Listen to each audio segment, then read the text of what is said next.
Okay. Okay. So there are so many insightful conversations and incredible stories we've shared on this show. And this one was yet another example of a conversation where I went in thinking one thing and came out thinking another.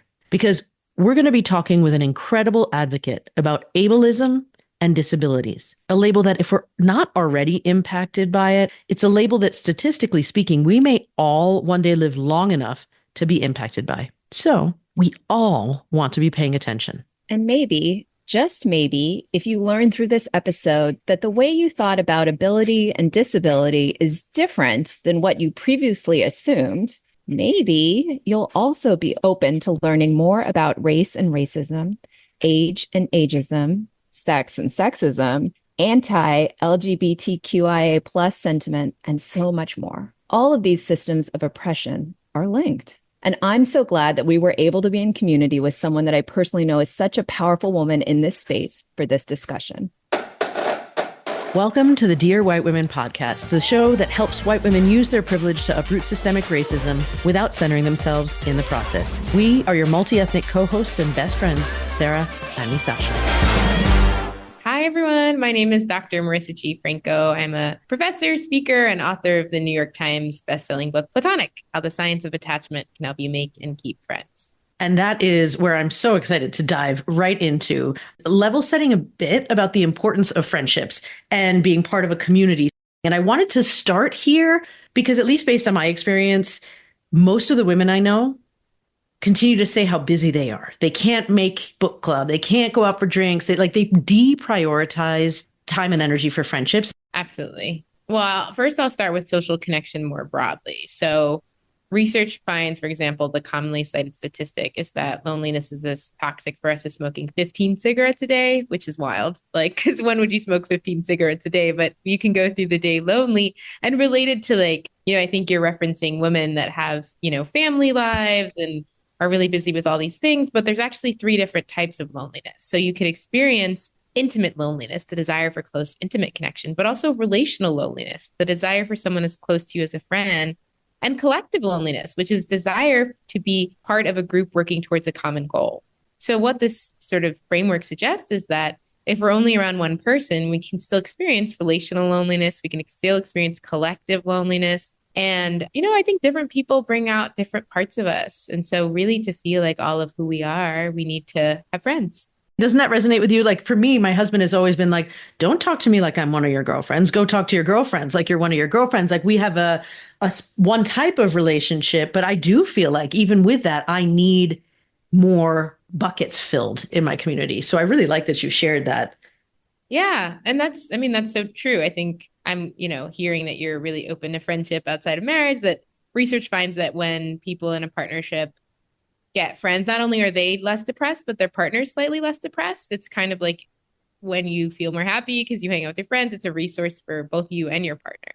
That is so important. And, I love that we're having this conversation because I want to go into the practical now, which is kind of like, how do we do that, right? How do we make more friends? Because, when we're kids, we go to school, we're part of clubs, we're part of teams, you meet other kids sort of organically, right? You play and you laugh and you talk and you carry on. I know my kids are making friends in airports, let's say. It doesn't seem to be tough to make friends and to find that community that we were just talking about. But as we get older and as women or, as people in general, a lot of us take those same expectations from childhood and then end up, finding that, hey, it's not that easy to form friendships as adults. And for me personally, I don't necessarily want to be friends with, people that are in my circle by default. Like, let's say the parents of my kids' friends, or their classmates or their teammates, although that's always a bonus, right? So can you walk us through what we might want to think or do differently from that childhood experience to make friends as adults? Yeah, absolutely. So there's the sociologist, Rebecca G. Adams, and she talks about what makes friendships happen more organically, and it's repeated unplanned interactions. So I see you regularly. We don't plan it, like school, like work. It's already in our schedules, and shared vulnerability. And I think the issue is, like, in our adult lives, often we're not very vulnerable in the workplace. We kind of are in some sort of role, employee role. And a lot of us don't inhabit any environments where we have those ingredients when we were kids, it was recess, art class, lunchtime. Like there's just so much of that in our lives in ways that there aren't anymore. And that's why we can't assume that it's going to happen organically. Actually, people that assume that are lonelier 5 years later because they don't make an effort. And so people that see friendship as being made based on effort, they're less lonely 5 years later because they actually try. I think one barrier that really gets in the way for us is we often think people are going to reject us. And we can, be really afraid of rejection. So we don't put ourselves out there. But research actually finds that when strangers interact, they underestimate how liked they are by one another. It's called the liking gap. So people tend to like you a lot more than you think they do. And so one of my tips when it comes to making friends is try to assume that people will like you to correct for this bias we all have. And when researchers tell people you're going to go into a group and be liked, they go in and they talk to someone and they become friendlier and warmer and more open.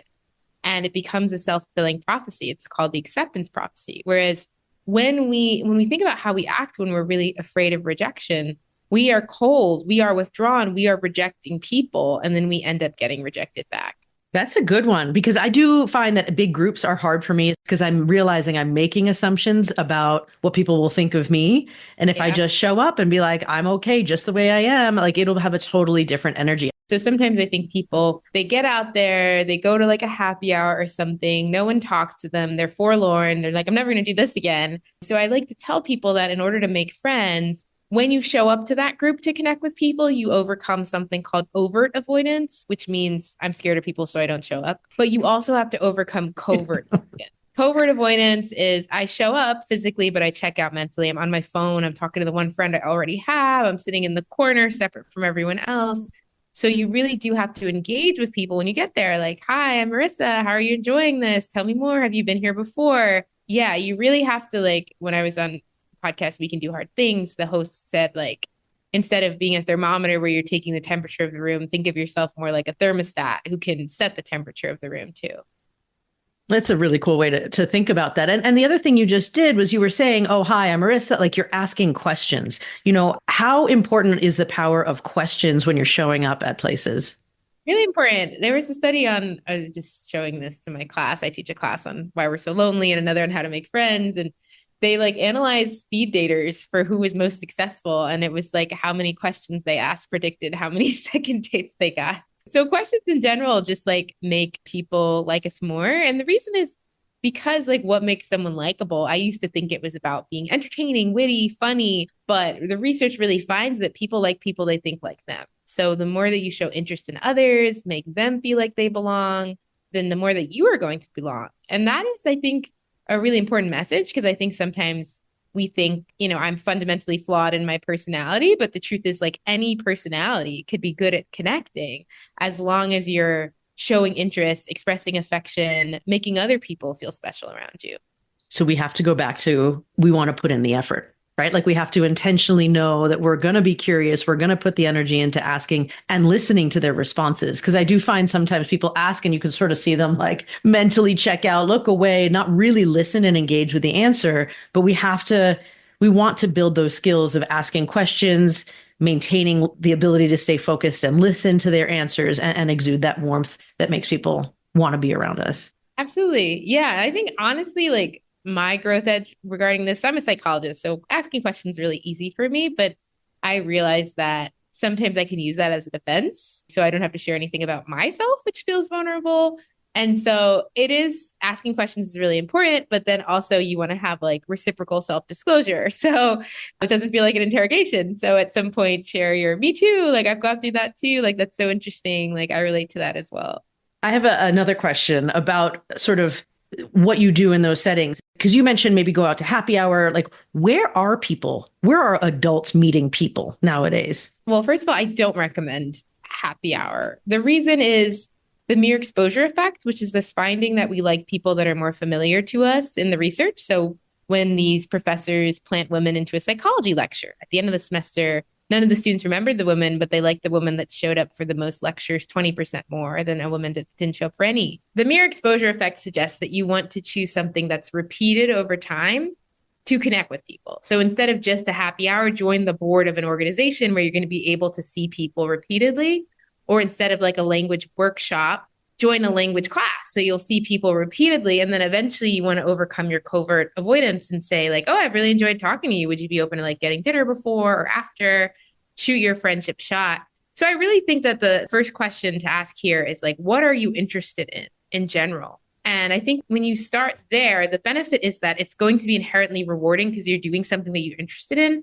And in general, when we experience positive emotion, it tends to rub off on people around us. If I'm having a good experience, I like the people around me more because I associate them with that positive experience. So, for me, that could be like a book club. I do like to read, or I have a monthly dinner group that a friend had started that I joined, or it could be like an alumni association, or it could be a poetry class or a language class, like walking group, hiking group. I would just really start with what is it that you're interested in, and then do a little bit of research for people meeting in community around that interest in your area. I like that a lot. And I hope that people hearing this sort of look at themselves and their investment in hobbies. This is sort of what I'm hearing it as, like whether it's a hobby, like you're actually physically making something or singing or doing whatever, or going to a book club, like this is an investment in ourselves. And it's okay to be doing these things for us. So it's okay to be prioritizing it, not just for the sake of sort of your own fulfillment because of your hobby, but because of the community that you can eventually build around that, which will lead to a lot more, hopefully, happiness and connection. There's this activity that has been such a successful intervention for making people more generous. And it simply involves asking people to reflect on what they really value and how what they're struggling with gets in the way of what they really value. Because I feel like we're kind of going through life with our head down in a reactive way, like these are the tasks I have to do, and not always asking ourselves, like, what is a meaningful life for me? What is important to me, right? Like, how can I be intentional about making my life reflect what I really value? Because, as social creatures, typically there's some sort of social connection within what we really value. And seeing that bigger picture is almost like a strategic plan for yourself, not to get super capitalistic about friendship. It then allows you to like have more direction and be more intentional and realize what you want out of life outside of just what life wants out of you. Are you finding in your work and in your conversations that people are taking the time to take stock of their life? Because I find that it's taking crisis for people to do that sort of thing. I definitely agree with that often like crises are times of change, which is good, right? Like that's an offering that during the crisis, you're like changing your life and figuring out what you really want. But I guess I mean, I do wish it was more normalized for people to reflect on like what's really important to them. And I'm writing my next book now on the science of feeling secure. And like people that are very secure in themselves, they're living much more in terms of what intrinsically motivates them than what is expected of them. And that's part of the reason they feel so secure. They're constantly treating themselves, what's important to them, what they value, as if it really matters in how they live their life. I think that makes a lot of sense. I feel like there's also a conversation to be had about looking at the friendships you already have. How do people nurture those sorts of friendships? And what do we need to know about that part of the puzzle? Yeah. Well, I know that we get really busy and it can be hard to keep up with friends. And the other thing is when we predict how much enjoyment we'll get out of friendship, we underestimate how much we'll enjoy it. So we're less motivated. So often when it comes to connection, I try to ask myself, instead of like, do I want to do this? Will I be happy that I did it? Right. So you're like, oh, I have to schedule. I have so many things, scheduling this lunch with a friend, amongst all the other things. And it's instead of, do I want to do this? Will I be happy that I did it? And also Raina Cohen, she wrote this book, Other Significant Others, and she talks about how like we are so focused on like privacy and independence that if someone threatens that, we're often like, no, like I don't want to engage because this is a threat to like my control and stuff. But we're not realizing what we are losing by that. So instead of just being like, this is going to be uncomfortable or inconvenient for me if I go out of my way for this friendship or create this time, like the mindset shift being like, and like it'll be inconvenient, but I'm also going to gain this thing. Like I'm going to gain this connection. I'm going to gain this strengthened relationship. Because I think often we stop at it's inconvenient and we don't see the bigger picture of like what is to gain.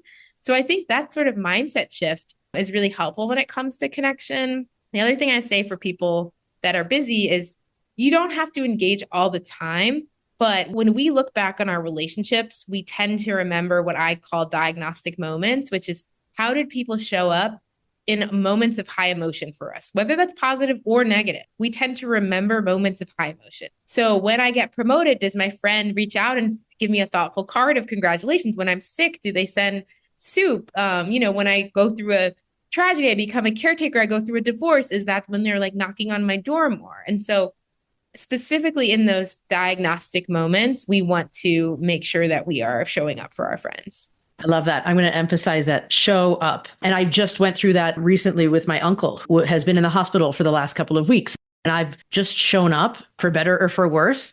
And I think when you say that about the inconvenience, I really resonated with that because it was like, it was not convenient at all to like completely rearrange my schedule. Some days show up for 4 hours, 8 hours, 2 hours, stop by to make sure that somebody was there until they were able to figure out what was going on.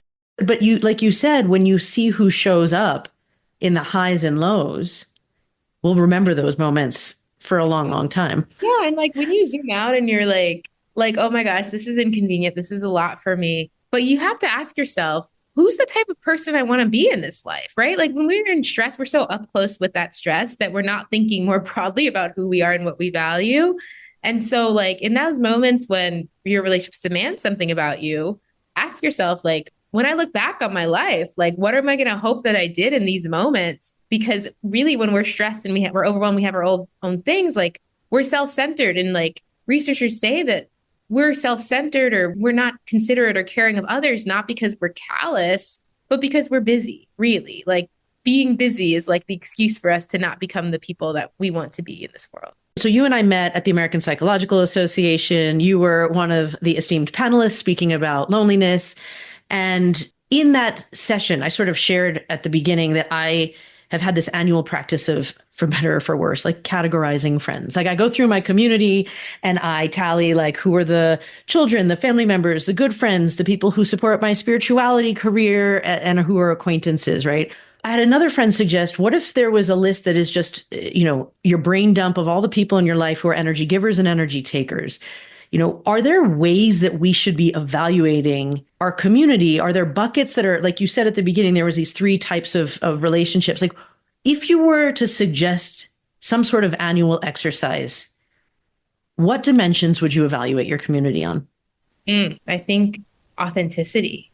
Do I feel nourished by their company? Do they make me feel like myself? Do they make me feel authentic? Am I drained after their meeting with them, or do I feel nourished and expansive? I think a lot of the times when it comes to friendship, we base it off of who's easy to bring into our lives, or we base it off of who have I been friends with for a long time. And we don't do inventory in that way. But I will say my quality of life increased so much when I was like, I want to spend the most time with the people I have the most high quality relationships with, instead of it being like, well, whoever comes my way, I will spend time with, like really centering those people that nourish your company the most. Because when research puts quantity against quality, quality wins out in terms of like, it predicts what makes us happy more than having a ton of friends. I appreciate that. I have a monthly call with my college roommate, and it's one of those relationships that is that quality relationship. And we were just talking yesterday because we didn't always have these monthly calls. In fact, like there were many years where we didn't talk that much at all. And so we were just reflecting on how important this relationship is to us and like what are the steps that we take to nurture that, given that everyone's busy. And she lives outside of Boston and I live in the Bay Area. So it's not like we get to see each other. So I appreciate that sort of strategic view, I guess, for lack of a better word, as to how we hold on to those relationships that are really quality. I love that you're talking about it intentionally, because I think, I don't know, often in friendship, we're just not as intentional. Like one issue in friendship, I think, is that we don't have conflict. We just back away. And that's just not aligned with intimacy. And how intimacy works is that intimacy is going to break your heart sometimes, whether it's romantic or platonic. And so if you're going to be withdrawing from someone, the kinder thing is actually to bring it up and give the relationship a chance. But we don't do that in friendship. Yeah, that's a really important point because I think people definitely separate out the two, right? Romantic and platonic relationships. This next question comes from some reflection that I've also done around my own friend groups. And in particular, I go to this ballet class twice a week. And I did ballet a lot when I was younger. And when I started doing it again in my 40s, I wanted to go to a class simply because of my own love of ballet. And kind of what I found in the class was a totally different community than one that I would have ever organically found, right? I'm in my later 40s and the second youngest person in this class. Like a lot of the women in this class are, my mother's age or even slightly older. And so the conversations that we have while stretching or, on the sides are very, very different. And on women from Spain and Italy. But again, like no one I would have ever met and otherwise, I think. And, part of that seems to be like Sarah and I talk about this a lot, the phenomenon of how we tend to surround ourselves with people who are just like us, right? Whether that's by race or gender, sexuality or religion, education, socioeconomics, and so much more. So when I think about, that power that exists in this ballet group of friends, right? What is that power of having, a group that is something completely different than what we may otherwise find who are not like us, right? And how can we make this happen if we're largely living in a lot of homogenous communities? Yeah. When it comes to connection, we're looking for two competing things. One, security, people that make us feel understood as we are, validate our existence, validate our way of living. Two, adventure, people that challenge and expand us, right? And both of those things feel really important to us. And that's where I feel like there's so much value to expanding your social circle in that way. I've been really into this concept called jamais vu, and jamais vu is seeing the familiar as unfamiliar. And I feel like when you interact with a new group of people, it's like that for your sense of self. You're like, oh, this is a different me around these people. Like, yeah, who am I here? Who am I now? Which, I think that identity confrontation, something we associate with adolescence. But if we continue to expand our friend group, a gift that we get throughout our lives where we experience our own vitality because it's like we're no longer scripted. We're just different new parts of ourselves coming out. And in terms of like creating friendships across difference, I really think it's important. So when there was research that came out recently that looked at what predicted class mobility, and it found that the biggest predictor was whether low-income kids made friends outside of their class. That was the biggest predictor of their class mobility, more than their family structure or their neighborhood or even, how many kids of different socioeconomic statuses were at their school. It was whether they became friends with some. And so for me, that means that like, in order to form a more equitable society, we need to be connecting across difference. And I think I realized that too, like as a professor wanting to create change in my department, that even if I had really good ideas, people only supported those ideas if they felt connected to me for better or for worse. So I think if you really want to create some sort of social change, it has to be on the backbone of coalition building. In terms of how to create it, I think if you simply get involved in causes that affect certain groups disproportionately, like if you're getting more involved in anti-racism work, you're probably going to be able to diversify your friend group a little bit more, or class equity, for example, or DC has a lot of like mutual aid groups, which is like communities creating their own kind of institutions of support for one another in their communities. I want to ask something that's a little more vulnerable. We're all multi-ethnic on this call. I think we've all had the experience maybe of feeling like we belong in certain communities more than other communities. Like, how do we who don't necessarily fit the mold in any group find people? Because, and I'll be honest, I was invited once to a group where as it turned out, it was like 40 white women in a very high socioeconomic setting. It was a lovely event. And try as I might, I didn't feel like I fit in there. Yep. I was not comfortable. I was like, is it my problem? Should I talk myself out of this situation and make myself feel comfortable? Like, how do we learn to trust ourselves when we feel like we belong and we don't? Yeah. I think not belonging and belonging could occur at the same time because there's different parts of us that can get activated in any situation. And the reality is that it doesn't sound like you belonged racially. And that's valid and that's fair. Like, I don't think anyone feels like they belong in the room where they're the only one of a certain identity, right? But that doesn't like not belonging in that way doesn't mean you don't belong in all the ways, right? And so where are the places where you do belong or you do have similarities or commonalities or shared identity or shared perceptions of things?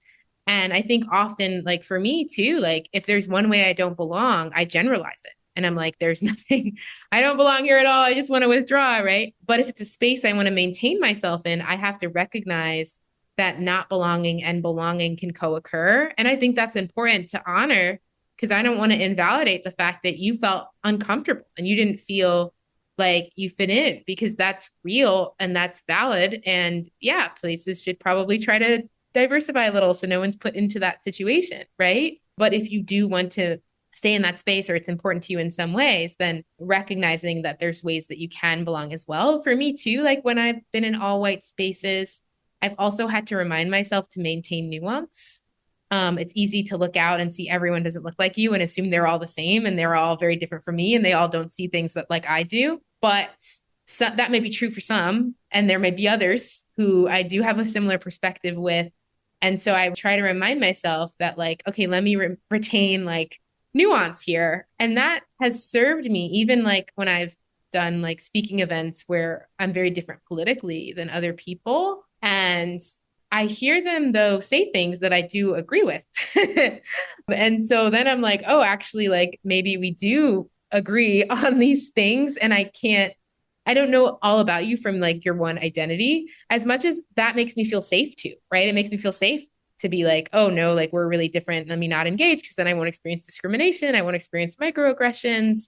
That the nuance is actually more accurate and more related to the truth. So I feel like that's the struggle. And when I look back at being a professor in like an all white environment, what I do wish I would have done is not isolate myself and instead maintain that nuance so that I would be able to recognize that there were people that the things that were important to me were important to them too.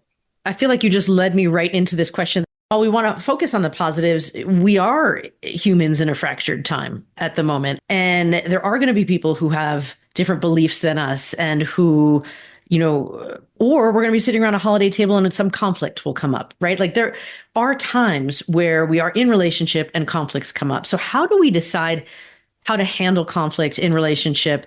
And when also is that difference of opinion or a conflict enough? Like, when do you know, oh, enough is enough? I've got to change the way this relationship exists for me versus I'm going to commit and work through this together. Yeah. Well, I think that all relationships should feel like they benefit us more than they take from us. And, just in general. And I think that sometimes if there's a difference in values that are really important to you, that's something that it might feel like this is taking from me, not adding to me in the friendship. So what I mean that when I say that is like, it's going to be a different calculus when it's a friend who you really love in a lot of ways and there's so much that you get along with versus someone you just met who has a different opinion than you and you don't see the sort of larger rewards there and the larger context there. And so I think just thinking more broadly about the friendship, like, is this one where like I am getting rewarded in these other ways, even though we're struggling with this particular issue, can be a way to sort of evaluate whether it makes sense for me to step back or whether it makes sense for me to try to work this out or set boundaries around what we talk about and what we approach with each other. If you are a brave soul of actually wanting to like talk through these issues, I mean, there's just ways you could approach it that tend to let down people's defenses, which is like vulnerability. I feel hurt. I feel scared. I feel upset. This is bringing up for me these previous experiences I've had where I was bullied, where I didn't feel like I belonged. So instead of making it all about opinions, bringing it back to like our opinions are reflections of our human experiences often. And so trying to bring it back to like the human experience. And you could even ask them like, oh, are there any like life experiences that you've had that are contributing to how you see things here? I think that's really important and something that's really important to keep in mind too, as we, are navigating this time period in particular, and especially as we head towards the holidays, which are always, moments of sort of reflection and reevaluation and in different ways to engage, perhaps. So, this is normally something we ask at the start, but I want to ask now because I think this, our conversation has been so interesting. So what we haven't touched on yet is how you got involved in research around friendship, because it's such an interesting category. And I'd love to hear a little more about your interest there. Well, I was not into friendship. I had friends, but I didn't value friendship so much. I think when I was younger, I really valued romantic love and felt like that was the love that made me lovable. And if I didn't have that form of love, then I was worthless. And even if I had all these friends in my life, if I didn't have a romantic partner, it didn't count. And I started this wellness group with my friends to get through a breakup where we met up to meditate, cook, do yoga. And it was just made me feel so much better. Like I just felt so good and I felt so rejuvenated and I felt so secure. And I just like looked around in that group and I was like, why doesn't this matter? Like, why am I acting like this is trivial? Like, I don't have love in my life. Like, I have all this love in my life. And I just felt like my view was reflective of like larger culture and politics that tells women in particular, but I think everyone about what forms of love are valuable and what aren't, that really disconnects us from ourselves and our ability to pay attention to what's happening in our bodies around different forms of connection and what we're getting out of them. And so I really wanted to write Platonic to level this hierarchy that we place on love and to have all of us give all of us a space or a guidebook to value friendship and have friendship like actualize to the relationship that it really could be in all of our lives if we were able to give it the time and the attention and we knew how to approach it. Thank you for sharing. That's awesome. I love hearing about your journey and especially, your realizations along the way, because that is a book that we definitely need out here Well, in the world. and if we're supposed to be living for a long, long time, I'm just speaking to sort of women in the audience. And if the life expectancy, like if we're just putting all our eggs in one basket with one intimate partner, right? And something were to happen and we don't have a broader network and we're all going to get old together, I feel like it is even more important as women, even more so than men, perhaps, to like with the biological life expectancy and that sort of stuff, to continue to have and build and nourish these friendships and these communities. Because I mean, I want to be that little old lady doing shuffleboard with my babes, like, old and like hanging out, because I don't want to be alone. And I feel like that makes a huge difference to our mental and physical health if we have people to motivate us to get up and go. Absolutely. And, this may sound kind of bleak, but like disabled activists have said, like being able-bodied is only temporary for most of us. And being in a romantic partnership is only temporary for most of us in whatever type of way that comes, divorce, death over time, right? Like, and so like, yeah, it's making sure that you're feeling good now and that you're going to be feeling good throughout your life to invest in your community. So important. And I was actually reading something this morning that was talking about, especially for those of us who have children. And, sometimes the concept is like, okay, well, I've got all this focus on my children. And even when they're older, I've got, I will have these connection with my children. And it was sort of an essay about how profoundly lonely you can feel even being right with your children. And so the concept of having friends that are, outside of that relationship and bond is so, so important. So I'm really glad we had this conversation about that. Yeah, you really have to try. My niece, she's a wise 24-year-old and she read Platonic and she said for friendship to happen, someone has to be brave, so be brave. I love that. Yeah. What haven't we asked you yet that you want to share with our listeners? Well, what's been on my mind lately is I'm writing this next book on feeling secure in yourself. And what inspired that was reading this research on self-verification theory, which is this theory that we look for people that verify our sense of self, which means if you have low self-esteem, you tend to seek out people that will treat you more negatively. Because when people treat you positively, you're like, they're going to figure out that I'm not great eventually, and I'm living in anxiety. So you might as well kind of find someone that mistreats me, or when positive things happen to you, you feel worse over time, or when people compliment you, you're more likely to dismiss it and feel like you're undergoing an identity crisis. And there's this way that like our connections are also a reflection of our sense of self. What we accept, what we don't accept is a reflection of our sense of self. And I think we have to do deep internal work to be able to tolerate healthy relationships and not see them as threatening us. We have to do deep internal work to be able to say, I'll reach out to this person and I know that, and I'm going to assume that they want to hear from me rather than I'm a burden to them, right? Like all of our projections in relationships are reflections of our sense of self. How we think people see us is more greatly linked to how we see ourselves than how they actually see us. So maybe that's like the next podcast episode in 3 years when the next book comes out, as to like, what is that work we need to do on ourselves to actually be able to tolerate love and connection rather than seeing it as threatening. Damn, that just gave me a lot of food for thought. I love this. I'm excited to read this book. If people want to find you and follow you, where can they go? So on my website, drmarisagfranco.com, that's DrMarisagFranco, you can take a quiz that assesses your strengths and weaknesses as a friend, or sign up for my monthly newsletter, or reach out for speaking events. I also share tips on friendship on Instagram at Dr. Marisa G. Franco. That's awesome. Thank you so much for sharing this time with us. I really appreciate it. My pleasure. Thanks so much for having me. You've just listened to the Dear White Women podcast with your hosts, Sarah and Misasha. Yes, we're on social media. And yes, you can hire us to do talks about our book. But the biggest thing, don't forget to sign up for our newsletter to receive our free materials. Head over to dearwhitewomen.com to get on the list.